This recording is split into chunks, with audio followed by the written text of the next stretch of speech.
Okay. Hey, everybody. Welcome to the first 30 on the Funky I Panther. was so excited.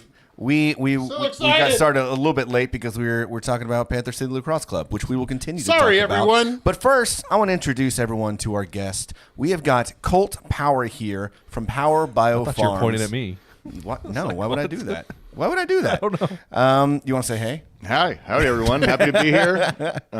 Yeah, great crew, great hang. Looking forward to it. Glad you're here, man. We really appreciate it. Now we can talk more about Panther City Lacrosse. Yes. So the last game then. Yeah? I thought we had one more week for some reason. No, I think it was a whiteout game, that last one, I think. Yep. Okay. Yeah. And so, I wanted to.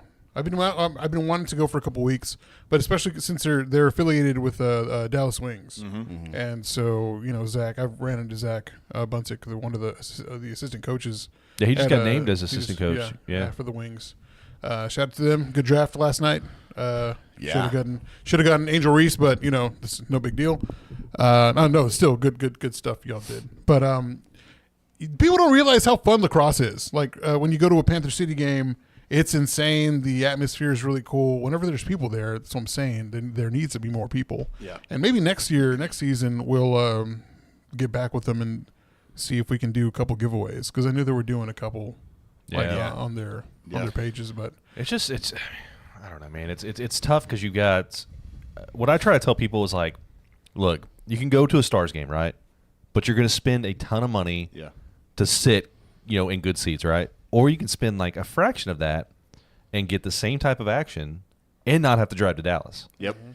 I was in Denver this weekend, and they've got a lacrosse team there, too. Yeah. I forget the lacrosse team there in Denver. Do you know? No idea. All right. But my buddy Brandon was talking about it, and he was like, yeah, man, the whole, the stadium gets packed. Their team, everyone is there to root for them. And so I don't know what it's going to take to get more people to these games because they're so much fun to watch. It's such a great audience for, or thing to take kids to, especially because for that price point. Because, you take your kids to a Stars game, they don't pay attention. They're not into it, especially if you're sitting kind of far away. You can take them, sit close to everybody, and be there in all the action. And I don't know. I mean, some games there's been a good turnout, and other times I'm a little worried about it. But yeah, that NLL league, they've been around for longer. There's an outdoor pro league too that's newer called the PLL. Yeah, and it's starting to get some good traction now. But the NLL has some really strong fan bases around the country. They sell out all their games. It seems like it's because I follow the NLL on TikTok, and they'll post a lot of the highlights and stuff like that. And I've seen, like you're saying, some of these arenas where that whole place is packed, and I want that here. I want that excitement. Because that's all we're missing is the additional energy from the crowd. Because the people who are there to rage. They're there for our team, and it's so much fun to chant and have everyone else chant. I just wish there was more people there. Yep. I think on your point where you can take the kids, it's what's one thing kids would love to do at a hockey game? They would love to go down to the boards and hit it, And so the tickets are cheap enough to where you're actually able to go do that. Yeah. Or they got a little fan section at each end of the the Frank Kent whatever floor area party zone. They got Prowler giving out shirts to kids all the time. Yeah. And so next year we'll get with them. So you know a lot about lacrosse, it sounds like. I do. Yeah. Why is that? I played in college. I played in high school here in Dallas. I was the first kid from Texas to actually go to Notre Dame. Wow. And I'm constantly explaining to my kids when we're watching those indoor games that I was a goalie in outdoor, which is not the same thing at all in indoor. I mean, they're basically a hockey goalie. They get all the pads. They get a smaller goal, and they just kind of sumo stand big in it. And it's still very impressive. I'm not talking down to it, but it's a completely different position than what I did in the outdoor. So how was it different for you? I got a goal that's taller. I get gloves and a stick and a chest protector, and that's it. And that's it. Wow. That's it. Yeah, I mean, it's much more if you don't get your hands to the ball, you're not going to make the save. Where they're more covering space.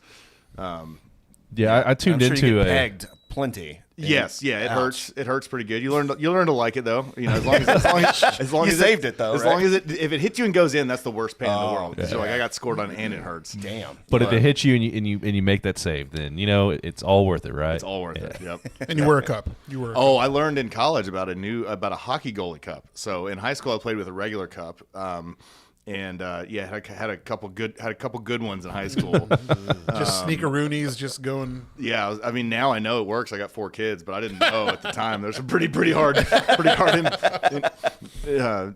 incidents there. But yeah, so the hockey goalie cup. It's like instead of just a hard piece of plastic, it's like padding, cup, more padding. And like you can't run, but it's like when you look at the old cup after seeing that, you're like, that's like a car with no airbags. Yeah. You're like, yeah, there's protection, but it's gonna hurt. Yeah, for sure. Damn. Yeah, I watched a little bit of outdoor. I caught it on. I was just on YouTube TV, and I was like, lacrosse, and I pulled it up, and I never watched outdoor lacrosse. I was like, wow, this is way different than what I'm used to watching. I mean, the field of play is so much larger, and then.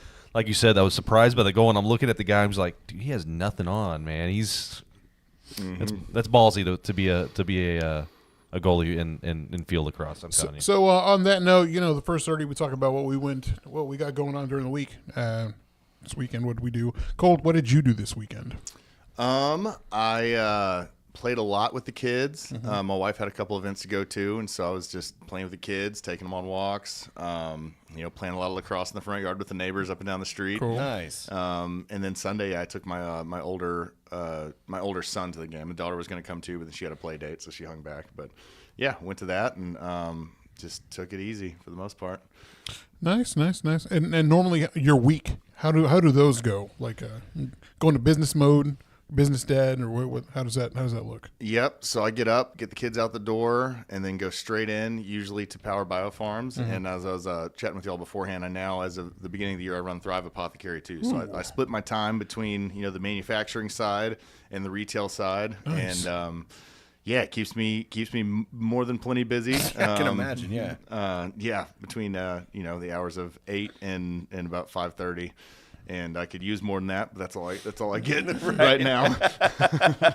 I feel it. That's awesome, man. But I'm we're on the Power Biopharm side. I'm still helping with sourcing materials, with projecting forecasts, with coordinating our salespeople, doing all the financial reporting, talking to our investors. And on the Thrive side, managing 3 different locations of the e-commerce channel, and they also run a medical prescription clinic that writes prescriptions for the Texas Medical Marijuana Program, the Teacup program, and so it's wearing a lot of different hats. For as someone who's heavily ADHD, it's good. Where there's always something else to keeps you busy to turn enough. To. Yeah. Cool. Like it. Well, boys, what are you looking at me for? What y'all do this week? Oh man, go ahead, Tim. You have quite a bit going on. Yeah, I've had a lot of stuff going on. So we didn't have an episode last week. Yeah, that's true. And so the lovely state of Texas decided that in lieu of the eclipse, they needed to mobilize what they call a heavy strike team, and that is it consists of an ambus, which is a large bus that holds. It's an ambulance, but it's a bus, right? Oh, ambus. Yes. Oh, See what they did there? yes. So And it clever. can hold like 30 people on there and all that stuff. So I was part of that, and I sat my happy ass down in Brownwood, Texas. Getting paid 24/7 the entire time I was there. What kind of action did you see down there? Was this to prepare for potential eclipse injuries, or what It was was. It's dark. So we asked that question, right? We were trying to figure that out. So what it was realistically was they were expecting an influx of people into these rural communities, and they were worried that with an influx of people, possibility for overloading the hospital systems, which can't take that many people. That makes sense. And so we were there to offload hospitals, transport to other hospitals, spread the wealth, kind of thing. I sat on a National Guard reserve or National Guard armory. I sat there in barracks from Saturday till Wednesday. Okay, so don't bullshit us. How much work did you actually do? None. Not Yeah, a we single didn't. thing? We didn't do anything. Did you have any call? No, anything? we didn't do anything. Y'all need to take that bus to like JPS or Parkland every week. Yeah, just to help offload stuff. I know, but we sat there and did absolutely nothing. And Wow. I did my normal. So my day job, I am in an administrative role and not necessarily on an ambulance anymore. And so I actually was able to do a little bit of that. I did some schoolwork, watched a lot of movies, hung out on the bus, played games, slept in a barracks with a bunch of dudes. What kind of schoolwork you working on? So I'm actually, I go to Penn State, their world campus. I'm working on my undergrad in international politics with a focus in national security and a minor in security security risk and analysis. SRA. Yeah, a lot of stuff, man. It's going to be valuable to know here in a little bit if the world keeps on. No shit. So everybody asked me everybody's like, why are you international politics? I was like, international politics affect everything that we do daily, right? So if I can understand what they're doing overseas, even in like a business aspect, I can understand what's happening. And I'm like, oh yeah, we're gonna be screwed, right? So it has a lot of benefits to it. I just finished at the end of 22 my MBA, similarly online through SMU, even though it was close enough I could have gone. Right. Yeah. But who wants to go, right? No, yeah, especially with all the kids. I was able to do class in the evenings. But I never cared about international politics until kind of zooming out and looking at even just from the higher business level of how it all affects everything. And what really got me was whenever the Ukraine conflict or war, or whatever you want to call it, as soon as that kicked off, all the stuff inflating over here, natural gases, they started shuttling that stuff overseas. And so that's why our natural gas prices and electric bills and all that stuff started going up. Right. So there's a lot of trickle down stuff. And I wanted to look at the more big picture of things. So, so I did that. And then over the weekend, I went to the A Perfect Circle, Pussifer, and Primus concert, which was great. Did that, then turned around and got up 6:30 in the morning, got out the door at 7, drove down to Houston to Hempstead outside of Katy and all that. Yeah. To go to a Pizza Hut Classic that has the buffet. That's the whole reason you went. That's not the whole reason. That was the name of an event, the Pizza Hut. No, it was literally a golf tournament. It was literally an old school Pizza Hut building that they're still. It's like as if I was playing. Honestly, I walked through the doors and it was like if we were playing football, CYA back in the day, or whenever I was doing basketball with the YMCA and all that stuff. It reminded me after a tournament or whatever, you went to Pizza Hut and had the buffet. Were you just missing your book it button? Yes, you were missing 100%. The book it button. Yeah, but they only do the buffet during the week. Oh, you went for the thing you didn't get? Yeah. No. Oh. So me and one of my coworkers, our former coworkers, and another friend of ours, mutual friend, we all went down there. To do this, and then we went to Minute Maid Park to watch Rangers Astro game. Which I'm gonna tell you straight up, out of all the fan bases, the Astros fan base is garbage. Yeah, they are the worst fans I've ever sat in. Astros. The worst. It's the armpit. And your game was the losing game, wasn't it? It was terrible. Yeah, it's because you were there, buddy. Yeah, I know. The night before was fantastic. 100%. Yeah, it was. This guy's a jinx. Yeah, they had this guy that was sitting in our section that was just like he knew we were Texas fans, and man, he just. Did you wear Ranger stuff?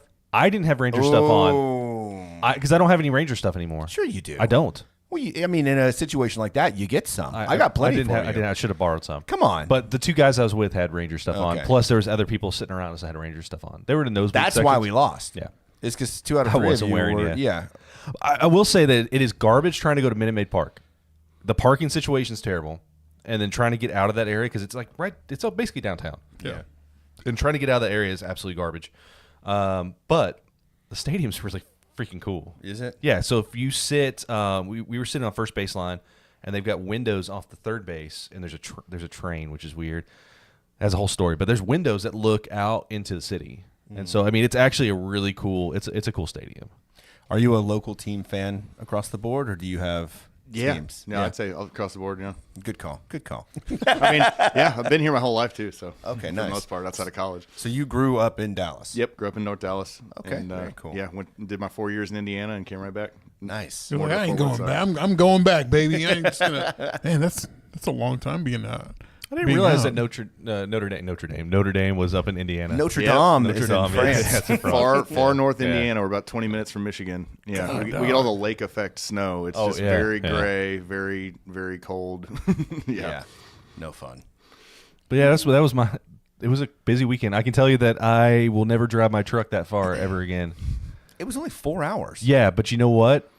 It got on the way down there because I went down 6 through Waco and all that stuff because we were going to Hampstead and on that side of Houston. I got 14 miles a gallon. What kind of truck we talking about? It's a Tacoma with 33-inch tires on there and a 3-inch lift. Yeah. I got 13. I got 14 miles down there. I got 16 coming back. Okay. So because we took 45, it's a little bit less hilly. But yeah, it was absolutely garbage. Yeah, but you didn't design that for fuel mileage. No, no, it's miles per gallons, not miles per gallons. And the problem is that I'm not going to drive that far. Yeah, the 4Runner gets just a few more than that, I think. Yeah, barely. I had a 4Runner for a long time, and I was like, man, for a 2019 4Runner, this didn't modernize much. Yeah, no. But that new one, though, it looks sexy as a motherfucker. I cannot wait. Yeah, it's gonna have the iForce, whatever, 4-cylinder, and it's supposed to get better gas mileage. The inside is finally all redone, oh, really? like it needs to be. Like they've been putting off doing anything with the interior of the 4Runner for way too long. Like I don't have like normal temperature control. It's just like up or down, cold or hot. And I've got a 2023. 2023. Yeah, like it's brand new. Looks the same as a 2014. Yeah. Dude, yeah, I feel like this generation of 4Runners is kind of like the longest body. Like you normally those bodies only stay good for like 4 or 5 years. They give it like 10. Yeah, oh my God. They all the look Toyotas, the same. though. The Tundras, the Tacomas, they all just have been like 10 plus years. You know, if it ain't broke, don't fix it, right? And I like the new body style. Coming in from the chat, Teresa's pissed off at me, and it is my fault that we lost. We know. Buddy. We know. Yeah. But we had a 2004 Tundra at the shop we were working on, and that thing is like the size of a Tacoma now. Yeah, like, it's I believe it. Insane just how it there has been a big change, like especially with Tundras now, like those super cabs, like the back seats are amazing. Like Mike's, my stepdad. Yeah. It's super nice. Like you recline the seat back and you can dangle your legs, and it's so cool. He's over 250,000 miles on that thing now, going to Southwest and back. Yeah. It's crazy. It That's still runs awesome. like a dream. Yeah, I think my next purchase, as much as I was looking at Rams and stuff, I don't like where they're at. I probably go with the Tundra. Yeah, You gotta stay in. I'll stay with the Toyota, Toyota, bro. and I'm probably going to upgrade to a Tundra. Yeah. Was that your Atlas out there?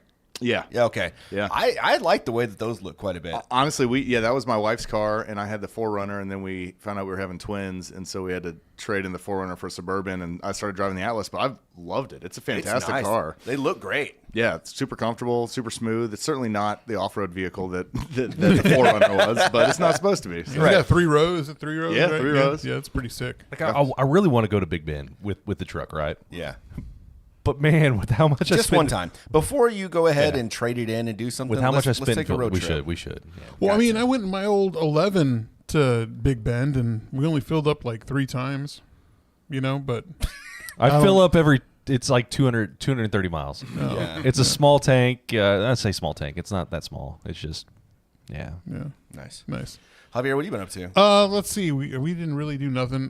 Me and Lance, aside from, we were talking about the Panther City Lacrosse. Me and Lance went to the USFL game. It was the Arlington Renegades against the DC Defenders. It was a very good game. The rules, I'm still kind of confused of how it works. Was that the first game you've been to? No, I went to whenever it was still the XFL, but not this last year, but their inaugural year. Yeah. And there was a lot of fun. And but Are the rules that different? Yeah, well, so this is what they did. The kickoff format they have now, they're implementing that in the NFL next year. So that's going to be very cool to different. see. Yeah, very, very different. Well, because then it protects the player because you're not just going to get smashed. It makes sense. I mean, they've been either like kicking them out the back anyway. Yeah. Like this will actually get some returns in play. Yeah. So that's going to be exciting to see. Well, tell me, what is it? They're at, I forgot where on the field, what yard line they're at, but they're able to set further back, kick it off to where the guy getting the ball has more room to run. And the kicking team has incentives to get it to land in bounds. Like I think it has to land like within play. Yeah. You're not allowed to kick it out the back, or else they get it at like the 40-yard line. Or Oh, something. shit. Yeah. Also, the field goal rules are different. So depending on if you're going to punt from or kick the field goal attempt at the 2, 5, or 10-yard line, it's either 1, 2, or 3 points. Interesting. That you get. So they were winning, right? So it was crazy how it went. The defenders were doing great, man. It was such a great game. We actually sat where the family members for the defenders were. So that was really weird because they're like... Is that the team that Mike's cousin plays for now? No. Actually, he plays for. He got picked up. He got picked up again for an NFL team. Yeah, I want to say he had gotten picked up, and then he was with the Saints, and then he got cut. And I think he's for somewhere up north. I want to say the Colts or something like that. Yeah, I want to say it was the Colts. Yeah, shout out to the Puente family. But so they got the. Okay, this is it still confuses me. So they score. The defenders score. They're down by 3 points. We're like, it's over. There is like 30 seconds, 45 seconds left in the game.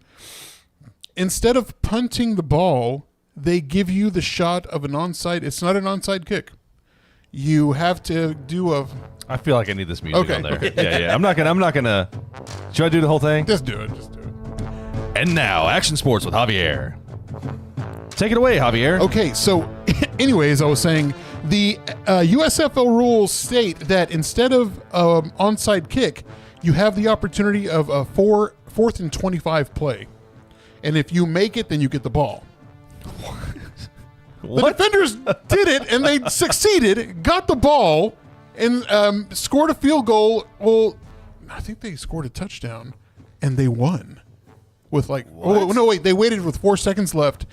They were down by 2 and did the 3-point field goal and won the game. You got to make a card game for that sport. See, that's the deal. I want to make sure that my card game still works with the. It's not gonna. It's not gonna. It is not. It's basic things, right? There's still first down. There's still touchdowns, field goals. It's not how you get it. It's like just the thing itself. Yeah, but then you add an expansion pack that's for that has specific. That I don't hate. There you go. That I like. So the way MLS used to do it too with penalties or like sudden death shootouts, the player would be at the center of the field. It's kind of like hockey. They'd be at the center of the field and then run and rush the goalie, and you got the opportunity to score a goal like that.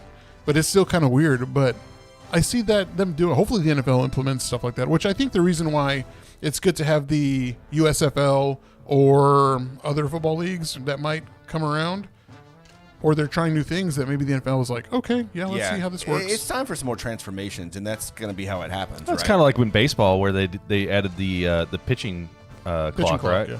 Which I got mixed feelings about that. Supposedly it made the game. It took I want to say 30 minutes off the game just by doing that. But I don't know. I kind of like how long those games go sometimes. As not an avid baseball fan, it made it much more watchable for me. Yeah. It surely did, because I really didn't watch. I think this is the first time, well, obviously since we won the World Series, that I'm actually watching a game now because it's just going by so fast. Yeah, like as I mentioned earlier, the ADHD. If they're just sitting around for the next pitch, I'm lost. Yeah, I feel you. So, are you a golf guy? Can you watch golf? Because I was like. That's good nap TV. I fall asleep at golf. Yeah. I know what I'm doing if I'm watching golf. Yeah. I think playing is better because I have the chance to drink and get drunk while playing. So that's always you get better and better as you right. Yes. I'm Tiger. I'm Tiger Woods, y'all. I still think we need to make a trip and go. I've never played golf. I've gone to Top Golf. But I think we should do this. We need to go out and wear our Argyle and our little golfing hats and just be obnoxious. There's a little 3-hole course or par 3 course over near our warehouse over in Euless that is cheap and the perfect place if you're not, because I'm not a good golfer. But yeah, I mean it's 100%. We should look into that and do that. Just stop by Power Biofarms. Well, yeah. And then Jared's been wanting us to go out and do disc golf with them, so we gotta figure that out too. Also, we have a lot of things to do on the time that we don't have. Yeah, and also real quick, since we're talking about sports, these Stars go off on their first round of the Western Conference quarterfinals against who? I don't even know who they're playing. You're the sports guy. Aren't you supposed to know? Well, there's too much stuff going on right now. I got UEFA Champions League. I got Premier League stuff, Bundesliga. A lot of sports. Yeah, but the Stars go play tonight at 8:30, and right now, just about. Yeah. And the Mavericks begin, I think, Saturday. Is whenever the playoffs begin. The play-in tournament's happening right now. The Lakers are beating the Warriors. Actually, I think the Warriors are beating the Lakers. I was just checking this out because I was very intrigued with this game. Lakers are winning. So shout out to the Lakers and Pelicans. You're killing the ADHD. Sorry, I'm so sorry. And that was Action Sports with Javier. Damn. God? What the fuck was that? Hello? What did I do? What did I do? But also, it's my mom's birthday yesterday. My brother Your came mom's into town. birthday's every weekend. Yeah, it is. It is. I swear. And so my brother came into town from San Antonio. It was really good to see him. He brought his dog, and we found 2 dogs roaming across my backyard. Oh, I saw that. Yeah, I saw Found their those. owners. You found Really the pretty. owners? Yeah, Good. one's a Great Pyrenees. Yeah. This is a Pretty. really beautiful dog. Beautiful dog. But no, it was really good to see my family. I hadn't seen my brother in feels like a fucking year. Doesn't he live down the street from you? No, he's stationed. No, you jerk. The other one of the other. The 13th brother, bro. Yeah, one of the 20 brothers I have. That's racist, man. so You can't those- say that. Well, I wasn't until you said that. I was just can't saying say he's got that. a lot of brothers. Not a Mexican thing. I like to racism. No. What was that? Eastbound and Down? Colt just takes off his headphones. Nope. So long, suckers. He takes his stuff. I'm taking these. Yeah, no shit. But that's what I did. Chad, what did you do? This weekend I was in Denver, so I went out to Denver with Sarah. Got to see our buddy Brandon. Pretty much just drank downtown all day on Saturday, which was fantastic. And then Sunday. So the whole reason we went is because I was just trying to use the last bit of points that I had for we booked Hawaii in May. I'm just going to try to get rid of the rest of the points or miles, whatever. And so it was really cheap. Of course, Denver always is, so we just decided to do it.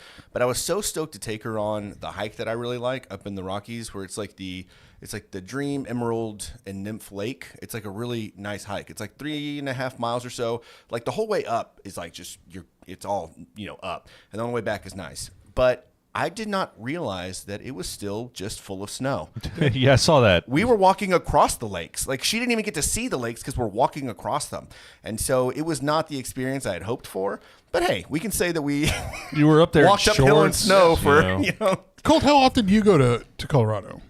I feel like it's been at least once a year for the last little while. Not all too often, but that's good. I feel like once a year is the way to go. Yeah, we had so I did commercial real estate brokerage before I got into this business, and I still do some on the side. But there was if you do a deal with Hillwood, they take you to the what's the one in Colorado Springs? Really nice, fancy place.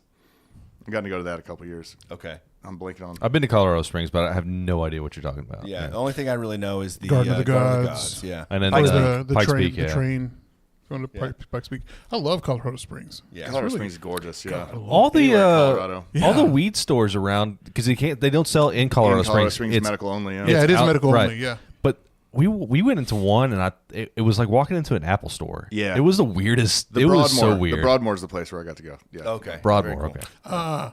Is that like a resort? Yeah. Okay. Yeah, it's probably. I don't think I'd ever get to go there on my own. It was very nice. Yeah. That's awesome. Man, but still, like, I worked in Colorado for like 7 months, like 10 years ago. Where were you at? I was in Colorado Springs okay. for a month, and then the other 6 months in Denver. Yeah. Or we saw you Like in Denver. Aurora? Yeah. Weren't you like outside or? I was in the tech center area, Okay. like South Yeah. Denver. But yeah, it's crazy how that works. How they have like the shops set up, because when you're in Denver, it's not anywhere like you have to be in Denver, like in the city limits, which was very strange. But yeah, even whenever I was over there to just to pick up my dad's truck, he had left over there in Colorado Springs. I was like, I want to get some. I don't have anything to drive in right now. But they're like, oh, we deliver to you. And I was like, oh, yeah, let me order this. Like, okay, yeah, we'll take it to you. Also, do you have your card? And I'm like, fuck. Oh, didn't realize you needed your card. And so I couldn't. I had to wait until I got You to. have a rec card? No. Just for medical? Yeah. Oh, okay, yeah. And so. This was years ago. This was years ago. This was Gotcha. I missed that. 2019. But I had to get in. No, it was before that. Yeah, it had to have been before that. Yeah. Not 2019. More like 2017 or 2018, something like that. Yeah. Chad looked really young. I've got pictures. No. But I had to go to Pueblo. I went to Pueblo to get like all my stuff, and then I Googled how to hollow out a Chevy or a Chevy Avalanche, like any hiding spots, and it was in the center console. I took it out and I got like a foil and like some Ziploc bags, and I put all my edibles and my weed in there. We got him, everybody. It's been years, but we finally got him. Undercover, freeze, being police. No, so then I put everything in there and I stuffed it, and I was driving so calmly and like. But it was funny when I was in the dispensary. They're like, I was like, oh, give me some of these gummies, and they're like, well, would you like a sample? I'm like, I got to drive 10 hours. I'm fine. I'm okay. Thank you. Yeah. Never heard dispensaries giving out samples. That was really weird. Yeah, it was really strange. Interesting. But it's like because we went to one in Arizona, I think they were trying to see if you were cool or not. Yeah. You a cop? He's a cop. But they were like, all right, ID here, and then you had to get your ID in the inside, and it was just like so secure. But good for them. It was a really good spot. Colorado, I love you. Arizona, I love you. And marijuana, I love you. So Colorado was fun. Yeah, it was great. Sorry, Chad. Hijacked. We really derailed there. It was a good time. Friday went over to what is it? Rusty Nickel, Poo Life Crew was playing. That was fun. They're always fun. Fantastic. Yeah, it was really good. I love me some poo. Poo Life Crew. I'm a poo crewer. Crew. Okay. Just don't. I'm gonna shut him off. And then so also heard you mentioned the NBA thing. I got accepted to the NBA marketing thing at UNT, so I start that at the beginning of next year. Oh, so nice. I'm stoked about that. Congratulations. Thank you. I don't know. We'll see. It might suck. It's probably gonna suck. Yeah. But it's gonna be a thing that I'm gonna do. Yeah, but you know what? Your organization's going to pay for it, so That is right. I don't have to pay a dime. good for them. Yeah. Screw Dan Patrick. Yes. All right, so Tim, you've been playing around Second with that. these like AI I have song things. I have, and I told Colt here that I created a theme song for Mr. Colt Power. Which can we just say for a second that name is? You got one of the coolest fucking names. It's got of all some time, gumption to it. You know, it's I have to give my dad all the credit there. He, my mom did not want to go for it. She was like, "That's too strong of a name. Like that's too much." And she wanted, I don't remember what she wanted, Christopher. And my dad was like, "Fine, it's Starbuck." And he held on to Starbuck for months. And she finally was like, "Fine, Colt. Colt is fine. But you got to make it Colton. He can go by Colt." But yeah, I mean, it's I love it. That's awesome. so I created a song that is, you know, we'll just listen to it. Into the groove, feel the funky flow. Colt Power's here to make your CBD grow. From seed to shelf, we do it all with care. Bringing that good stuff to the Texans everywhere. Local and licensed, we got the top-notch game. Handcrafting, small batch, we're all about fame. Premium and legal, our CBD's pure. Colt Power's got the high quality. For sure, Colt Power, bringing that funky CBD. From the farms to the people, we got what you need. Groove and moving with that Texan flavor. Colt Power's the name, and we're here to savor. Wow. I'm gonna need a copy of that. I think Oh, we're gonna put that to good use. I will send that over your way. That's no awesome. problem. That is very. That At is all. so much more than I was expecting. That's fantastic. I think you've got a promising career here in AI music. Yes, Oh man. and you know, to I guess kick us off. Let's go. Get in here. We got to start the show. That was fantastic. Oh, hello everyone, and welcome to the Funky Panther. Coming to you from Fort Worth, Texas, we have got a hell of a show for you here on episode 171. Woo! Hooray! There it is.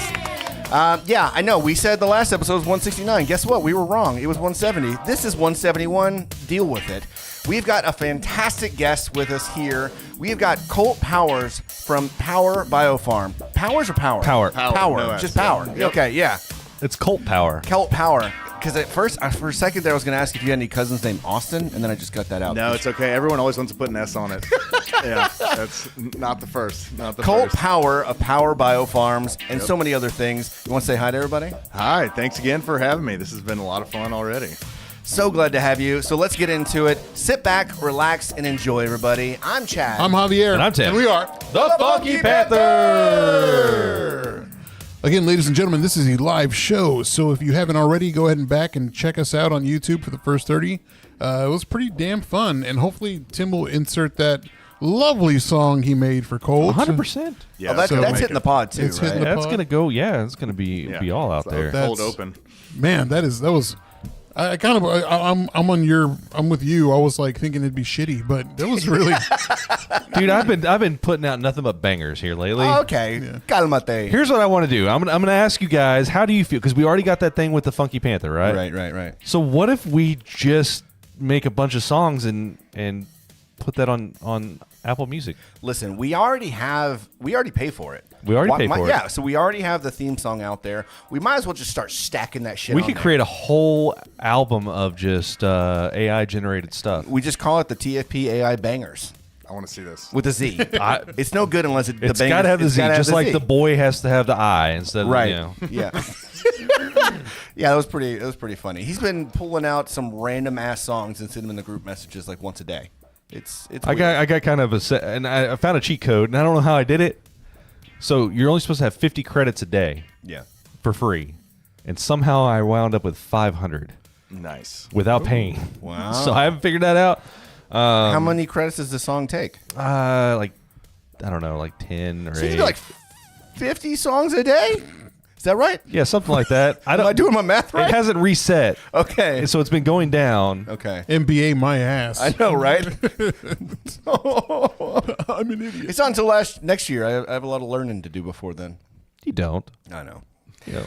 So, Colt, how you been, man? Doing good. Staying busy for sure. Doing good. Yeah. We have so many questions. So we were talking about it before the show.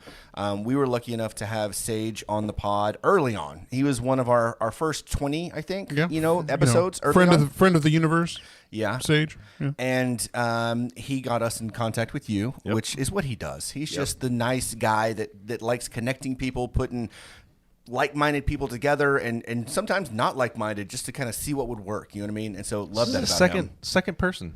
Yeah, Dustin Massey's been on a few times, which he's coming on again and next month. I feel like we connected Sage to Chris. Yes. But then he tried to reconnect us to Chris.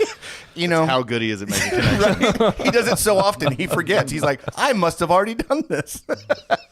So he put us in contact with you, and I'm so glad because like I have been seeing Power Biofarms everywhere recently, like on Thrive and on Martin House, and now following y'all. Y'all got all sorts of videos and cool stuff out there too. So it is just kind of serendipitous that this all kind of came together, right? I love to hear that we're getting seen all kinds of places. That's Kismet. It's Kismet. It's Kismet. Kismet? Kismet. You corrected me and you were wrong? No, Kismet. Whatever.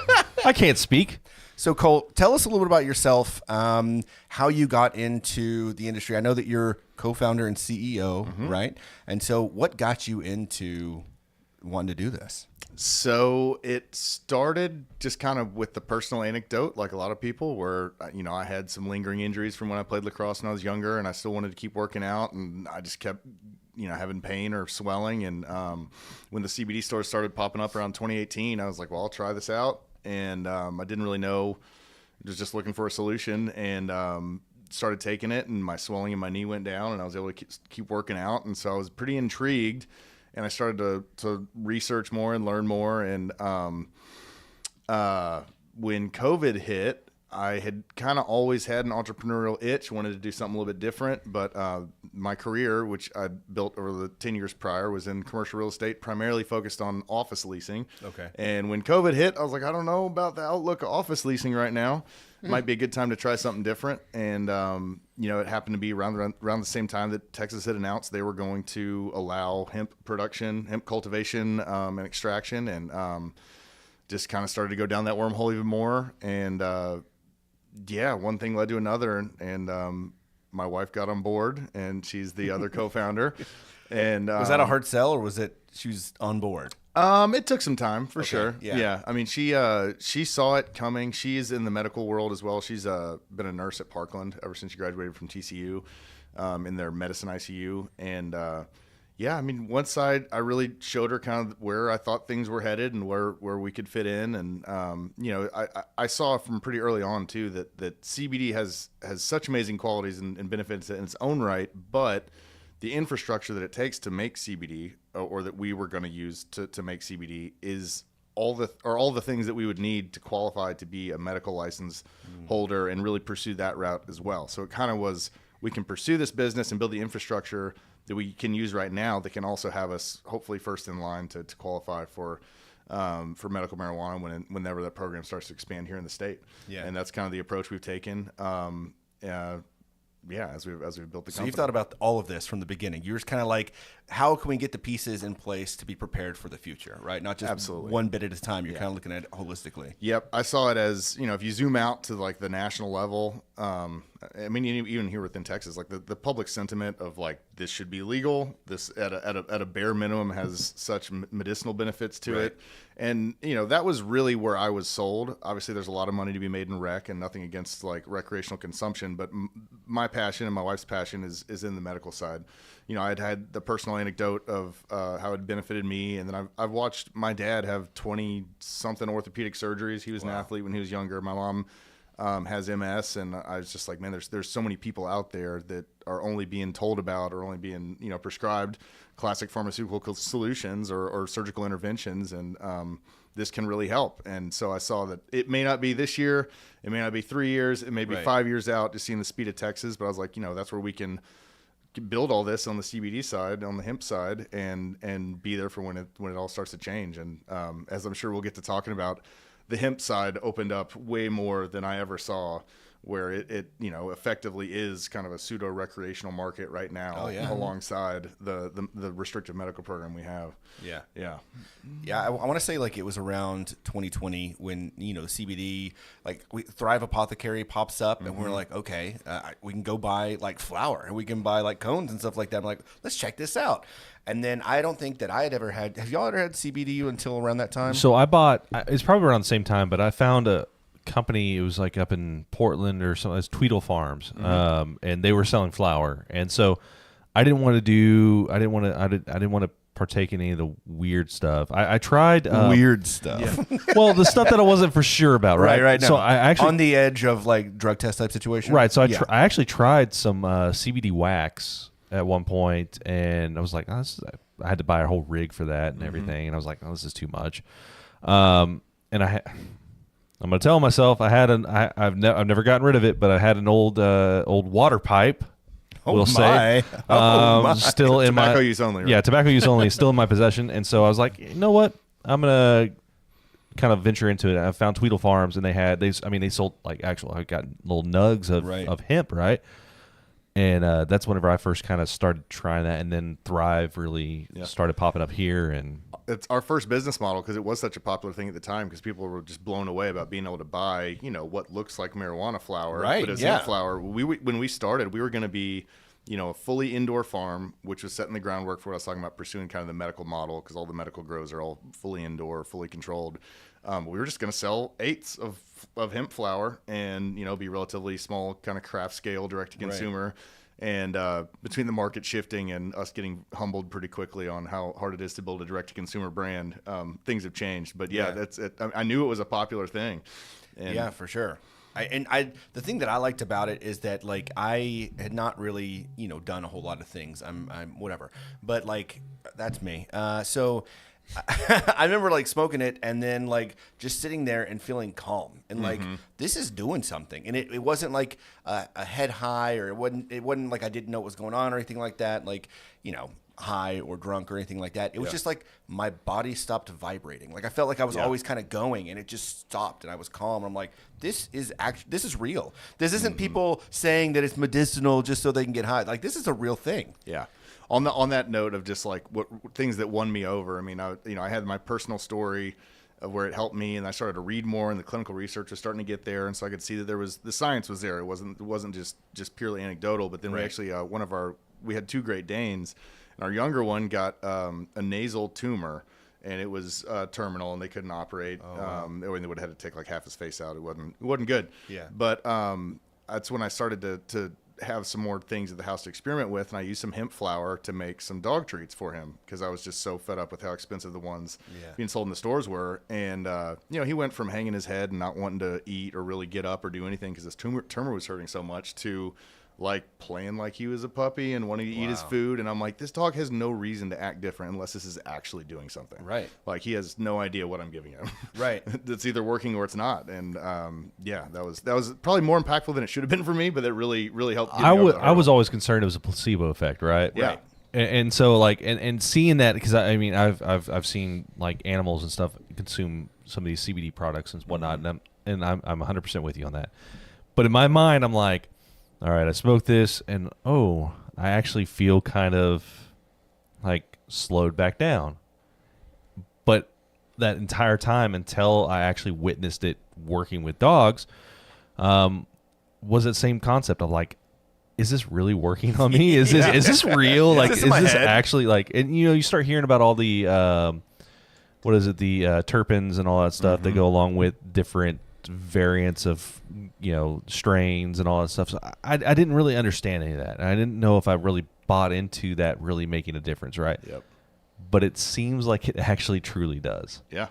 And so, I mean, I was on a pitch the other day with one of our investors. We were trying to explain what CBD does in its own right. And he was like, look, he's in his 60s, and he'd never been a consumer before. And so now he's been consuming CBD for a few years, and he'll take Delta-8 gummies in the evening to go to sleep. And he was like, the best I can explain with CBD now that I take it every day is like, I take my dose and I don't really feel anything. But if I miss it for a day or two, I just feel worse. Oh, wow, yeah. And like it's kind of that is the way CBD kind of generally works, where it's like if you're on it routinely, things just work a little bit better. You feel a little bit better, but it's very hard to put the finger on the nose of like exactly what it's doing and where it's helping. So I've been out of the game for a while. Whenever Sage came on, and we were taking a lot of CBD, like he thankfully gave us some samples bunch of flowers. Yeah, and even I worked down the street from the Carroll location, and so I would regularly go in there for, this had to be maybe like 3 years ago. I want to say 3 years ago, but I haven't been back since. What has changed from whenever it was kind of legalized to now? Like, what kind of growth has there been? Well, so first before growth, I mean, the growth I'll kind of explain as we go through it. So like, as I was saying, when we started the company, we thought we were going to be selling just eighths of jarred flower and leave it at that. Because that was pretty much all the market knew about. The Farm Bill said that anything that comes from hemp that's under 0.3% Delta-9 THC by weight or by potency is legal. And so first it was like, sweet, we can grow this flower. And then people understood that they could take an extract from that flower, dilute it with oil, and make the tinctures, and that was compliant. Well, before long, I think right about the time we finished building out our farm, came to market, that's when the market figured out the loophole with Delta-8. And so that really increased sales, because then that was the first time that the market had actually like an intoxicating, for lack of a better word, version of THC from the hemp plant. And, when that first popped up, I was like, wow, that's not what they meant when they passed this law. There's no way this is going to get to stick around. Right. And so I didn't think it was going to. I thought it was going to be like this short-lived thing, right? Like, I was almost afraid to buy anything because I'm like, okay, this is going to be illegal in a week. Like, how we is were this terrified even a to thing? jump into it. We didn't want to be the first ones selling it and, be sticking our heads out and worried about getting in trouble. And then it stuck around. And so like, all right, well, we'll add it in. And then shortly after that, the market figured out that they are, well, I guess before they even got to Delta-9, they were like, oh, well, if there's Delta-8, there's Delta-10, there's Delta-12, there's HHC and all these other things that are kind of lab-created derivatives of the hemp plant. And then people figured out, well, with the right size gummy, because of the way the law is written, you can just use Delta-9, the naturally occurring THC that's the exact same thing that's in any edible in Colorado or any legal state. And so in that process, it made the market much bigger because people, you don't have to explain to people what getting high is for the most part. Right. If that's what they're interested in. If for some people that aren't, there's more education there. But so that opened it up, and then it just, then in the market kind of got confused with all these different cannabinoids, where it's like even the people that are in the industry are like, what are these? And trying to keep up with education on, what's already a pretty new conversation for a lot of consumers. Right. And then it shifted again to Delta-9, the naturally occurring edible, as the market continued to grow, and that brought in even more people when they were able to be like, oh, that's what I'm used to. This isn't some synthetic or derivative chemical that's being made from the plant. It's much more straightforward. And then most recently, there's an interpretation of the law that seems to be upheld thus far, that the THCA content of flower and pre-rolls also does not apply towards that Delta-9 threshold, which basically means that like pre-rolls and flower that'll do the exact same thing because it effectively is the exact same thing as legal marijuana, or is able to be sold on the shelves. So that's bizarre. So the Thrive Apothecary that you saw 3 years ago had much more limited product selection, much more, I think at the time we probably had edibles that had one of the forms of THC in them. But now, if you were to look at the product lineup in a Thrive Apothecary or really any of the hemp-derived dispensaries across the state, it's about the exact same lineup with slightly different terminology as you'd see in a medical or rec dispensary in another state. So what's Delta 8 then? Can we start and kind of go through these? Because you mentioned... Yeah, I mentioned a lot there. Yeah, there's a lot. And I feel like there's a lot to unpack because I feel like are not like well, I don't want to say we... consumers, right? But still don't quite understand the differentiation, whatever, of each one of them, right? And I know that Delta 8 was the first, right? It was the first that got really popular, yeah. Okay. And that was, they figured out that you could take, basically there was a glut because everyone that first came to market, all they knew about, all that was being made was CBD. And so there's this massive supply of CBD in the market, and people could only sell so much CBD.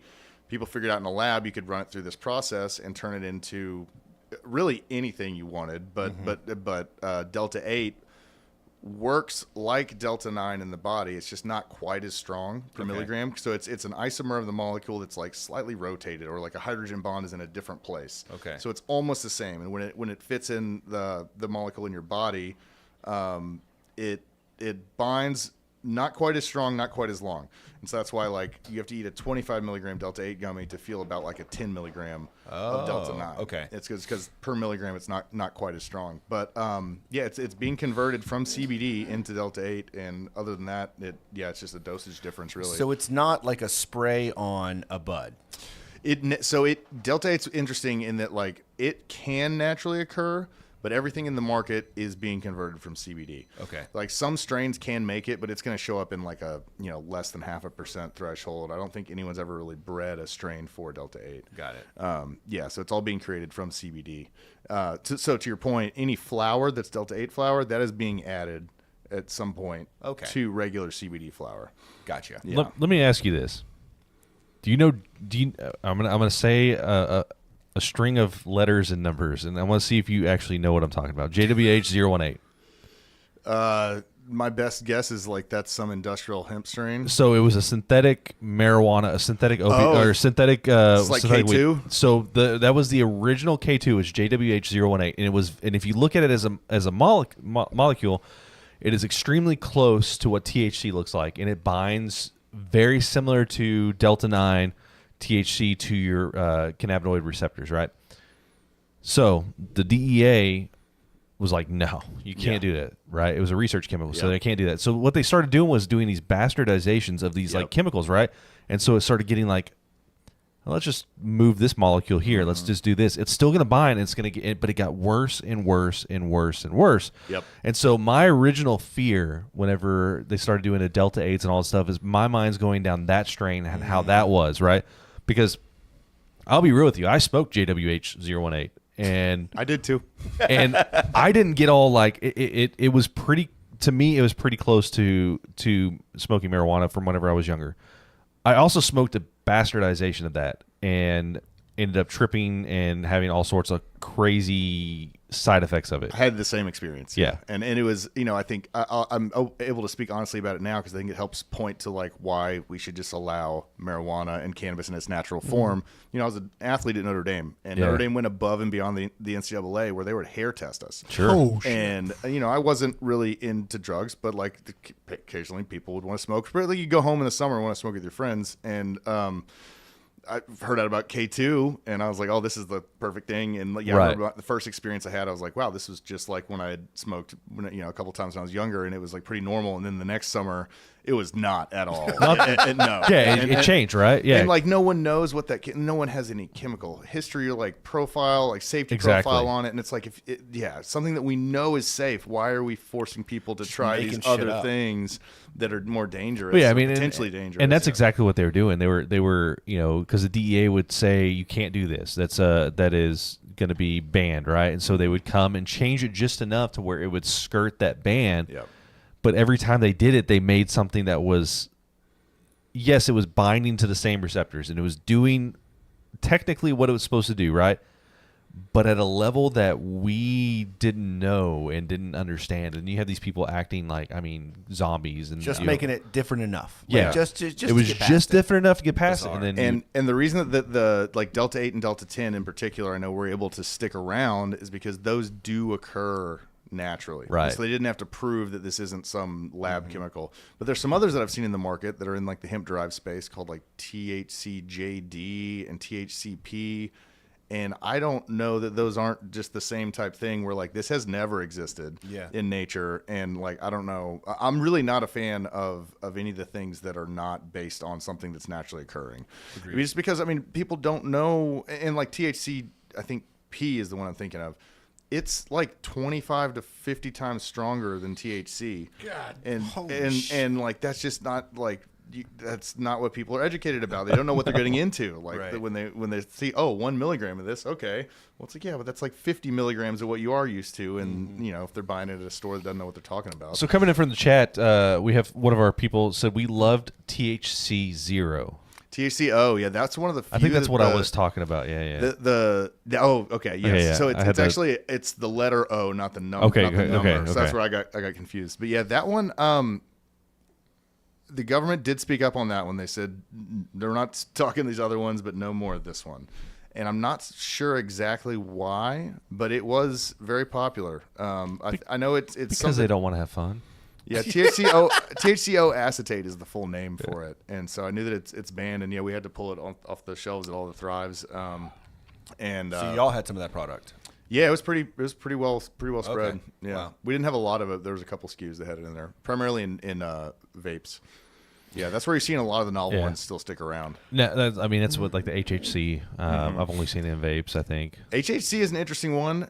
So there's no grounds in nature, but it's been around for a long time and people have known about it, and actually might have a really good use case in medicine going forward. And that Delta 9, the naturally occurring one, it degrades over time. So the plant makes it as THCA, then with heat, light, time.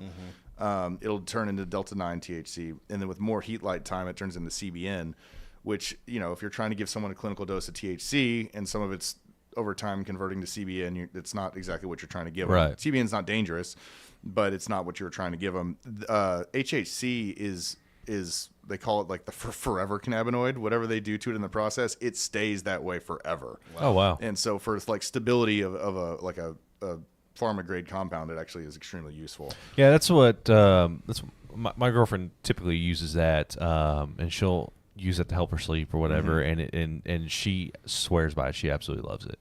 So I want to talk about like why you started taking it, your injuries with sports. So what other, your knees? Was it? Yeah, your I've knees? got degenerative cartilage in my left knee. So like on the front of the femur where the kneecap rides, it's just completely gouged out. Yeah, and I had a surgery to repair it.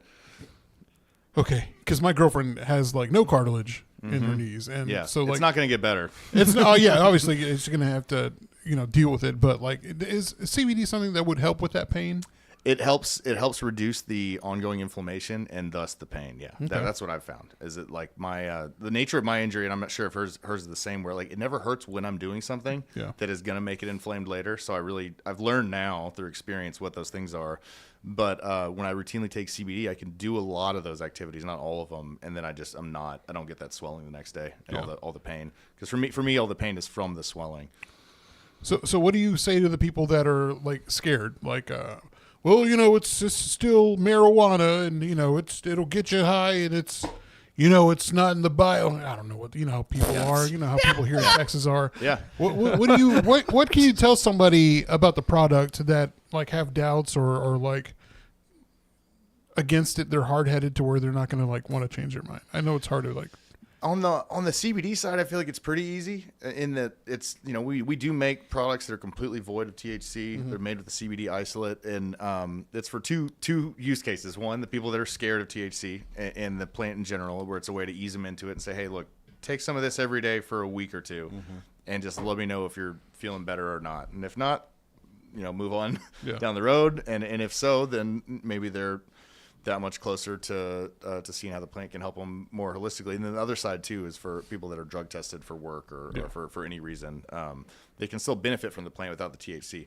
Even really low doses of THC kind of help the efficacy of THC, but THC, even more than like alcohol, everybody's body is very different. Right. And how much, like, for some people, we actually, we had a customer who was convinced that we gave him the wrong gummies because he kept getting high from our full spectrum CBD gummies, which have about 25 milligrams of CBD and between 3/4 and 1 milligram of THC in each gummy. Sorry, 25 of CBD and 1 of THC. Mm-hmm.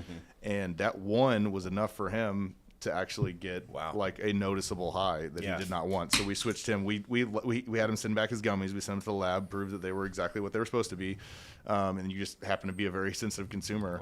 Wow. But, with that, it is even people that are like, I think I'm there and I want to try this. And I think to get them there, it's just showing them the safety profile. Mm-hmm. I mean, you can get very uncomfortable if you take more THC than you meant to, or the THC you meant to take was stronger than, like, for sure.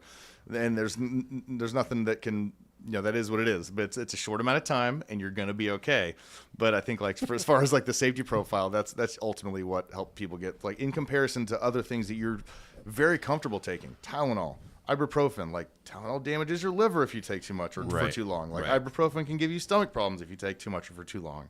Alcohol, we're all very comfortable with. It doesn't have a very good safety profile. Oh, it's not good for you at all. Yeah. So, that's usually the education that gets people over that hurdle. And then we try to be very careful in, like, the conversation about how much you should take and how you need to ease into it. Right. Because, I'll even say, like, before I got into the industry, when I went on a trip to Colorado with my wife, like, we bought a chocolate bar from the dispensary, and we're like, oh, it's a couple's bar. We'll split it.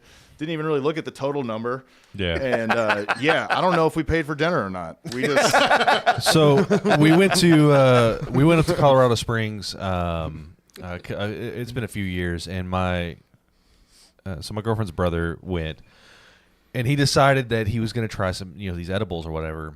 And, like, he popped one. It's like, that didn't do anything. Popped another one. That didn't do anything. Popped another one, right? And so we get to the restaurant we're going to, and it's at a point, like, he's, like, looking at us like, man, you're just going to have to order for me. This menu's too much. And so, like, it's that kind of, like, I think on the edible side of things, having to, like, educate people, like, hey, these are, the way it's processed in your body is different and everything else.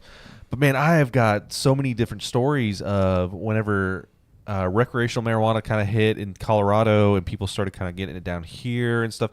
I mean, I on the ambulance side of stuff, I've ran calls where you've had these people. I had this guy that he ate some peanut butter because he was craving some peanut butter after he had some an edible. As one does, yeah. And it really was getting to him because he was like, I can't swallow it. It was too thick, right?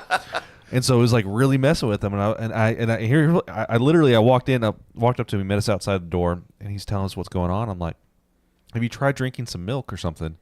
And he just looks at me, and it's just like I turned on the fucking light switch, and he just turned around and went back inside, and that was the last we saw of this guy, just drinking half a gallon of milk. Yeah, but it was his first time. Like, so literally, he was this guy was like an Air Force vet or something like that from, like, way back, and it was his first time ever consuming anything like this, and he didn't really know other than, like, previous years in his youth of maybe smoking some, but he took an edible and it really hit differently, right? Because it processes differently, and it's a strength thing and all that. The time thing too will really get people. Right. Even if they listen to the bud tender or whoever they talk to about it before they eat it, with, like, hey, only eat one. They don't always internalize the, like, eat one and wait. Right. Wait at least an hour and a half. Because, so many people will get themselves in trouble. Be like, oh, I'll take a second one. Well, I mean, if you look at, like, the science of people, right? Because everybody's different. And the way your digestive tract's going to work differently. So you absorb everything in your intestines. Your stomach processes it and dumps it down there. If you got delayed absorption, it could be an hour and a half. It could be 2 hours. It could hit you 2.5, 3 hours down the road, and all of a sudden you're just like, what happened? Yeah, and from my experience, and I think that the science says too, like, it's kind of the opposite of alcohol. Like, alcohol, you have a couple of beers on an empty stomach, it's going to hit you way harder. Right. If you, like, without food, without fat, oil, or alcohol, you just basically won't absorb this very much. And then you put food on top of it, then it'll all hit at once. Yeah. That's what it is. Yeah, the food makes a big difference because it's a fat-soluble compound. Yeah. And so until your body really starts to either have something in there with it, it'll just kind of sit there. Now, that's not true with the drinks that we just made with Martin House. Right. Because that's made in a water-soluble form. They'll start to absorb pretty much immediately, which really we found is like a benefit for bringing in newer consumers, where it's more of like, all right, I've had like having a beer, where you kind of feel it about the same rate. Yeah. Yeah. So perfect segue. Yeah. Let's get into that Martin House drink. Yeah, and I'm really kicking myself and feeling silly for not bringing any today. I would have loved to have a couple during the talk, but so we made friends with Martin House about a year ago, probably most formally when we'd been talking to them, but we co-branded a gummy with them for 420 last year, and they co-branded a beer. They did a hemp-infused beer, no cannabinoids, but it was terpenes or something, right? Yeah, hemp terpenes. Yeah. It was a prickly pear watermelon sour, and we already had a prickly I actually pear. think I drank that. Yeah, it was good. Power sour. It's pretty solid. And we did it. We were like 4.20 is too low on the alcohol content, so we'll do 8.420. Genius. but yeah, after we really hit it off and had a great time with that, I kind of planted the seed sometime last summer or after that event and was like, hey, I see the beverage space and the hemp side coming. We know all about licensing and formulation and stuff, but I know nothing about making a beverage. Would you guys be willing to look at doing this with us? Yeah. And we spent, it moved slow at first, but spent most of last year kind of working towards this and got them licensed and experimented with a few different concentrates and ultimately came up with our pilot couple flavors here that we went to market with on February 5th. And it's been super cool. I think we timed the market just right. Like that category is really starting to emerge. Starting to get picked up in some major sales channels like Specs and Total Wine. Mm-hmm. Martin House did their thing and they made it taste incredible. Yeah. When they were asking me, they're like, how do you want to brand it? What do you want to do on the label? I'm like, your artist. I want them to do it. Your artist does the coolest stuff. Like, just, I'll tell you if I don't like it, but come back with something. And they came back with the dinosaur art the first time. And cool. I mean, it's just so cool. And it's the Powerhouse infused seltzers. Yep. Yeah. We got lemon, lime, and strawberry right now. In the talks to add a couple more fruit flavors. And these are all 5 milligrams right now. And we're talking about a couple different flavors. We may do a higher milligram, lower milligram, hit some different segments. But five is pretty good. Where it's if someone regularly consumes, well, they can have a couple, and if they don't, then they can split it with a friend, or it's pretty versatile. Yeah. We went to Martin House last Monday for the Eclipse. Like the Eclipse, they had this big thing out by the river, which is awesome. We didn't even talk about the Eclipse. The Eclipse was awesome. Oh yeah, fuck, it was that's amazing. pretty cool. We talked a little bit beforehand. It was last week now, though. So we got to go there and got to try, because I bought the strawberry ones, like a 4-pack from y'all online, and fantastic. And then I had the lemon lime there at the brewery, and it was really good too. I'm like, man, they don't miss, and that stuff is so good. Like, and it's just a perfect balance. You said 5%, you feel good, you feel great. Yep. And we entered that strawberry flavor because we noticed after the first couple of weeks the strawberry sells a little bit better. It's a little bit sweeter.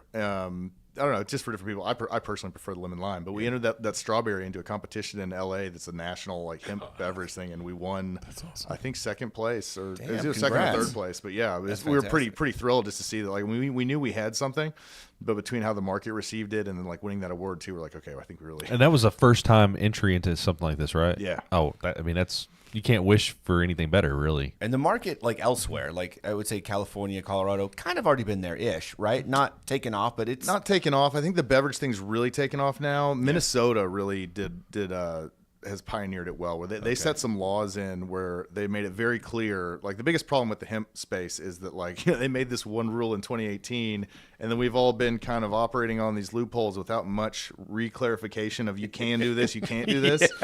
And Minnesota went ahead and said, all right, you can put 10 milligrams in a can, but it has to be 2 servings. Any serving has to be 5 milligrams. As long as you hit these thresholds, go to town. And so that's when a lot of the more corporate people started to jump in. Like, that's where Total Wine adopted it. And yeah, I guess like it kind of, after seeing it flourish there, like almost every craft brewery, not that might be an overstatement, but a lot of craft breweries jumped on it pretty quickly, and have done very well with it. And yeah, I think that with the success in that market, people have been like, oh well, this is under this hemp rules that apply everywhere, right? So yeah. So what other products do y'all have? So obviously you've got that partnership with Martin House. What other products? So yeah, on the exclusively powered Biopharms side, our best selling, what we do best are gummies. And we have some that are just Delta 9. We have a lot of different blends of Delta 9 and CBD. We still do sell some Delta 8 gummies. Some people still prefer those. And then we also now sell pre-rolls and flour. And we do pet treats, and we do some topicals, like a pain relief lotion and a CBD balm. Kind of do a little bit of a lot. I will say the one for one ratio, the CBD THC, that's the best, because I feel like you get what you want, but also like I mentioned earlier, like that kind of medical benefit, like it evens you out. It's not too much. You're not getting anxious or crazy. It's just perfect balance. Yeah, the CBD helps take some of the edge off the less desirable effects of THC for people. Javier's I bought a big canister this time. The first time I bought a couple of packages of the 20 just to kind of see, or the 10, I think, just to kind of see what we liked, and that one was the fave for sure. Like here for the past month, I've been like wanting to like stop drinking. Not like stop drinking, just replace it with something else. Yeah, that's what I was saying. As much as I would love a beer, I told myself I'd give a year off of alcohol, and it's been a very, I'd say, easy substitute to where I take a gummy at the end of the day. It kind of comes on over the next couple hours, and then maybe another one or two to go to sleep. And it's been fantastic. I always wake up feeling good and take a few home with you, even if it's just like a seltzer. In one of these or something. I mean, I think, because I don't drink a lot, but when I do, I binge drink, and so I'm like with you. I was like, man, I really need to just stop drinking for a year, and because I don't. That's another question I wanted to ask you. So when I'm at work, like I wander, like I have it's ADHD. Mentally or like physically? Both. You lose where you are. You catch him like he's down the road. He's made his way over to Thrive somehow. and he just hops over to M&O's and after really, that. like whenever Thrive first opened, like I was there like that first week they were open because I was very intrigued. And so I was like, oh, I'll buy everything. But like, what do you suggest I take during work hours that I can take because I don't operate heavy machinery. Like I run a office in a body shop. I work on cars sometimes. Hail damage, not anything crazy. But what can I take to like kind of slow my mind down? I'd say probably like a low dose of something like a 1-to-1, or our FS Plus is even it's a 2-to-1 ratio of CBD to THC, and so there's slightly less THC. That's usually what I recommend for someone who's familiar with THC but not wanting to get smacked in the face, especially like during the day. Yeah, and that's what I typically would go with. I mean, and then quite honestly, just because the way it hits differently. Sounds maybe a little more aggressive, but I'm more comfortable smoking during the day. Yeah, because the edibles really slow me down and get me just kind of more drowsy often, or they have the chance to, where smoking doesn't. And smoking's a shorter lasting thing. Yeah. And it's like with the edibles too. Like I pick something that is a lower content of THC, higher content of CBD, and like one of the pre-rolls we make is called the Entourage Effect. And it's got like 8% of THC, like 8 or 10% CBD, and then CBG and CBDV, and everything. You just threw everything in there. Yeah, and the kitchen sink is what it is. It just, to me, it helps really kind of anything I'm anxious about, or kind of just helps bring that anxious volume down without knocking me out entirely. Yeah, if you're smoking like a 25-30% THC, then you're probably gonna be in the same situation as you would with an edible. So flower versus vape, like that y'all have. Which one do you think would be? Is it equally kind of the same, or?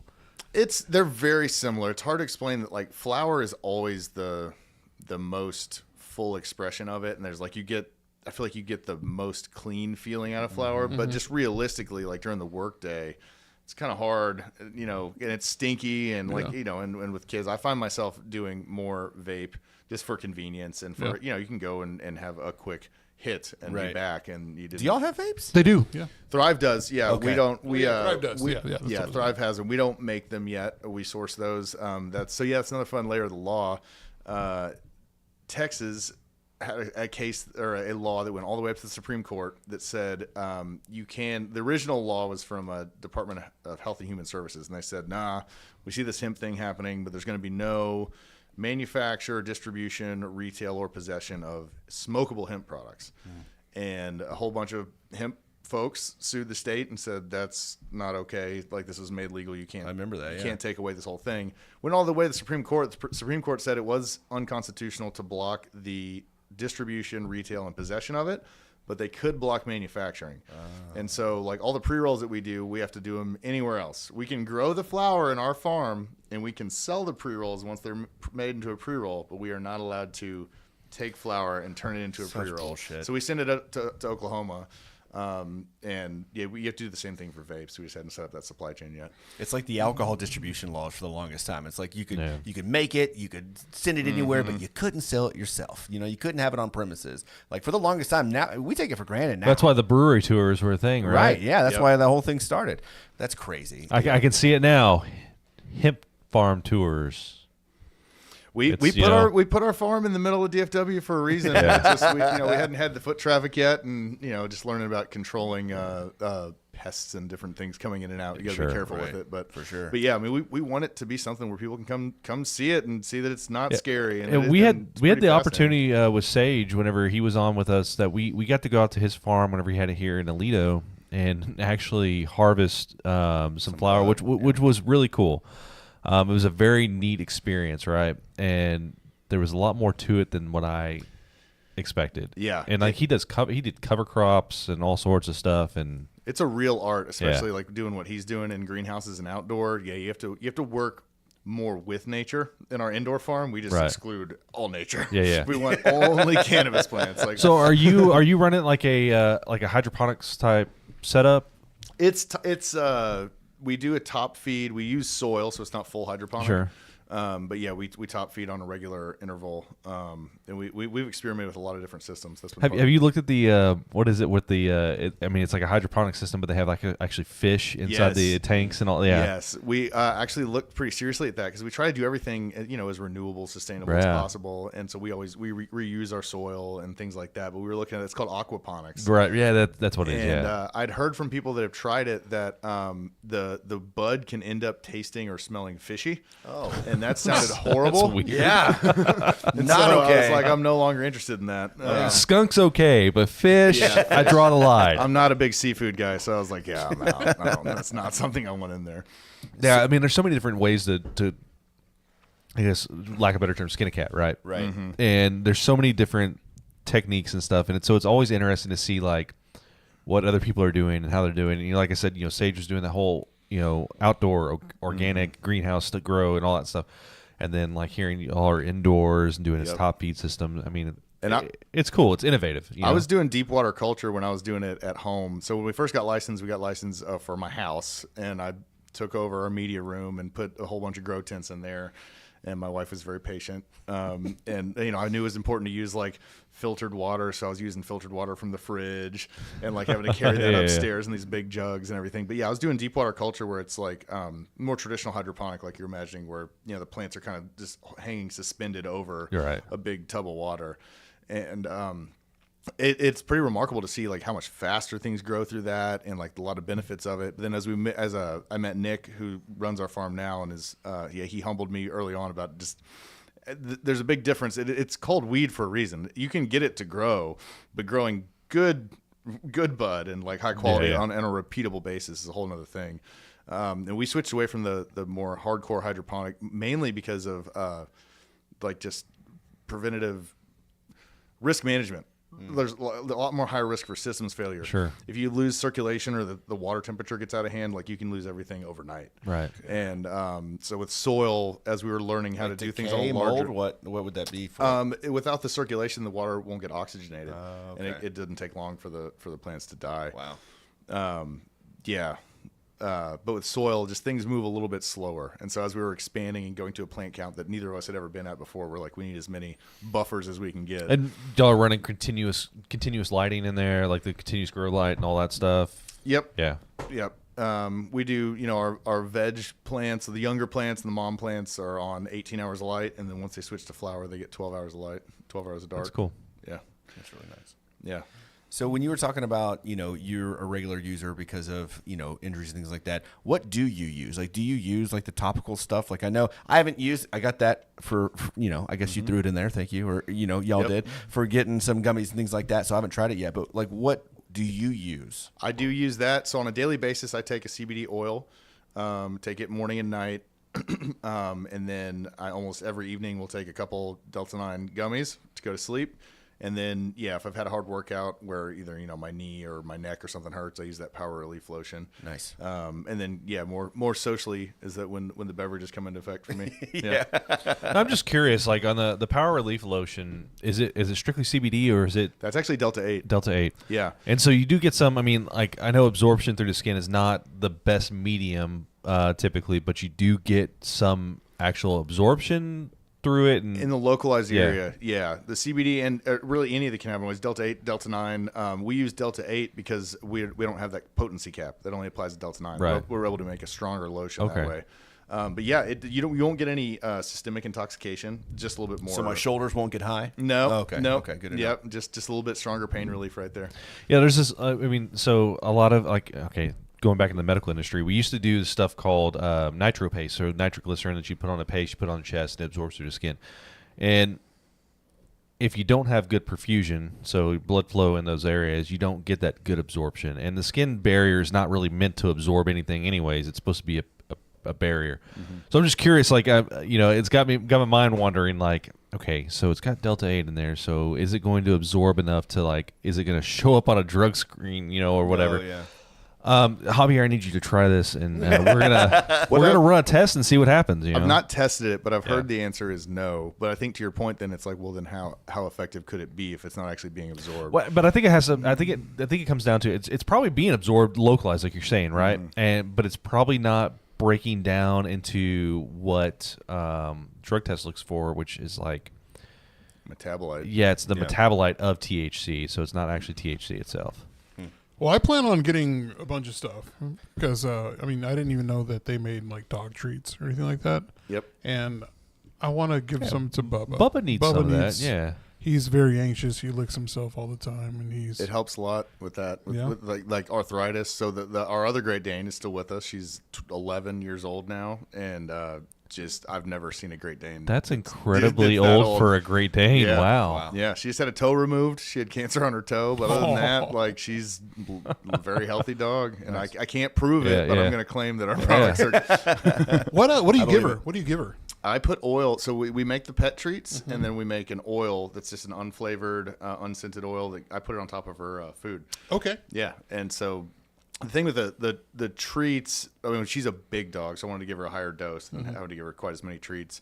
But some dogs are picky about if they want to eat that treat or not. Yeah, and with its, I put it on top of her food. I know she's going to eat it. Mm-hmm. And now I don't know if it's just because she likes the fatty taste of the oil, but like she'll stare at me until I put it on top. She waits for it. But yeah, I put it on her food morning and night, and it seems to help. She gets really anxious with storms too. It helps her with that. Yeah, we got one of those Thunder vests, and we feel like he doesn't. Got him a really, Thunder Buddy. Yeah. Thunder Buddy, yeah. And we feel like it doesn't really do much, but and are those sold at Thrive? Do you also? The treats are. I got to check on the oil. I think they have a pet oil as well. Okay, yeah. Cool. Yeah, and so, where can people find Power Biopharms products? We sell them direct off of our website, powerbiofarms.com, and then Thrive and a bunch of other local stores carry our products. It kind of depends on which store, which products they may have. But if you go to our website, we have a map, and it'll show, and you can check if it's Power Biofarms products or Powerhouse, because so there's some of the places we sell that are like liquor stores or convenience stores that only have the drink. But yeah, I think we're in like 60 something stores around the area now. Man, it made me feel so good to see, like, every time y'all would post something with, Powerhouse and be like, we're here now. I'm like, damn, y'all are everywhere, like legit everywhere. It's awesome. And we're we're working on a couple deals for greater distribution. So hopefully be able to announce something within the next month or so. We should be with that product in particular. That's awesome. Anything cool planned for 420? Oh yeah, we got lots of stuff planned for 420. So Thrive is having its annual Carroll Street party. I think from 2 to 5 or 2 to 6 on Saturday. Martin House and us are throwing half Halloween. I'll be there. Party. That's I think around the same hours, middle of the day. Yeah. And then Saturday night back at our grow facility, Nick, our VP of Ops and head grower, has put on a comedy show. It's actually a ticketed event. Wow. We still have tickets available. You have to email nick@powerbiofarms.com. But so I don't know if y'all are familiar with the comedy scene in Austin at all, but there's a show called Kill Tony put on by Yes, I'm a huge fan. Yeah. And so he's gotten a ton of the comedians that are either regulars or No people that have shit. been done well And on the show. and this is 420? 420. This yeah, Saturday? it's at 7:30. Yeah. Okay, I might be emailing. Well, no, I'm going to be at. Oh man, that's. There's a thing at the same time. If it goes as well as we're thinking it will, this won't be the last. I'm doing a Okay. crawfish. I'm going to be in Corsicana for a crawfish. The whole boil. concept of show at the grow seems to be pretty intriguing. To That's people. awesome. Yeah, that sounds amazing. I will definitely be at Martin House though. I'm pretty excited about that. But yeah, 420 seems. You like should get tickets to go to that. Honestly, It would be great. I'm saying It would be great. So yeah, you got a full day. Are you going to go to all the things? Yeah, I'll split my time during the day between the two parties, and then I'll make it back for the comedy show. Nice. Which luckily is about 5 minutes from my house, so I can go crash after that. So you're that close to work? Oh yeah, Hell yeah. That's fantastic. I try not to run anymore, but when I locked myself out once, I learned I can run home. Nice. Okay, so the one on Carroll Street, what time is that at? I believe it's from 2 to 6. 2 to 6. I will be there. Yep, I'll be there absolutely. after work. We'll just walk over there. Yeah. Anything else that you want to plug? I know you're all over social media in a couple of different facets. So anything you want to plug for the people to go check you out? Yeah, so we got for the drink it's the at Powerhouse. At Drink Powerhouse on Instagram. At Power Biofarms on Instagram. Thrive got a new account. The old one canceled. It's like an underscore Thrive Apothecary, I think. Yeah, and it's drink.powerhouse. Drink.powerhouse. Right. I'm at Colt V Power on Instagram, but you'll pretty much just see my kids. Yeah, it's Thrive Apothecary _. We did have a question real quick before we get off of this. When's the seltzer going to drop? Oh, it's out. It's out. Oh, yeah. All right. It's out. Gladys, it's out. Go get it. I think we're all over the We're place. going to be having our third canning run here this next week.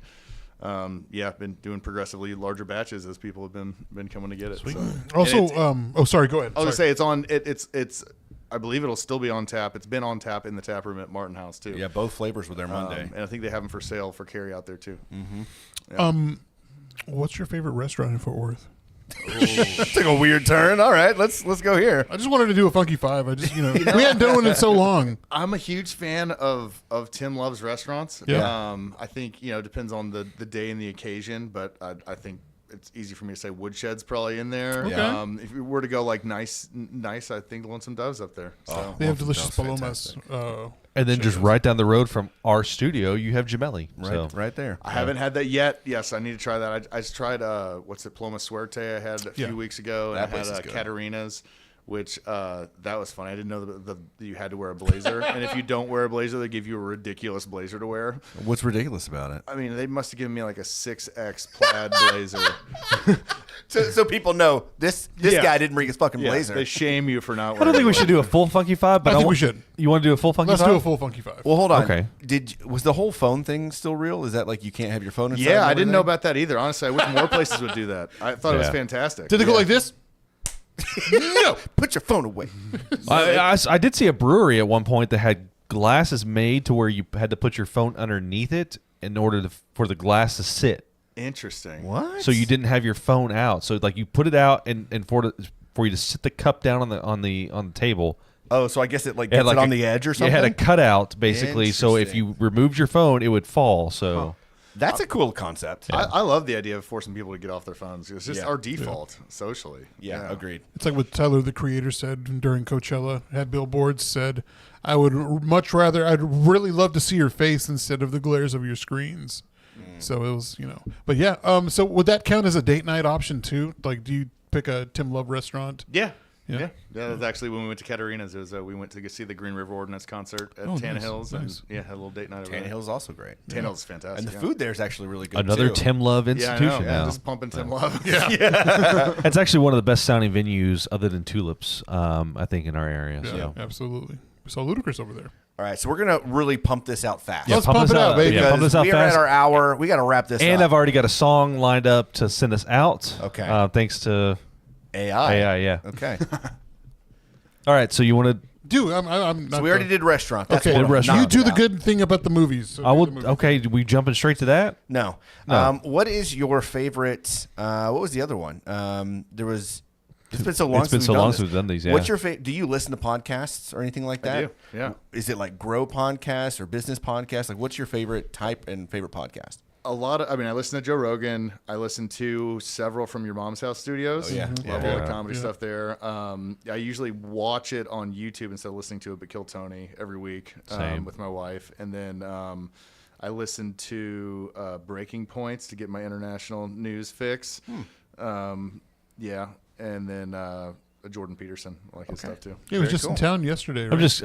Yeah, I went to that last year at Dickies Arena. Yeah. I was trying to get tickets on my Ticketmaster account. I think I actually tried three times to buy tickets, Oh, and I wow. wasn't sure. I don't think I ever got them. So, Is that where Sidebar. Mitch was? Yeah, Mitch was there last night. Sidebar from that, you like Kill Tony. I want to know what your take is on Casey Rocket.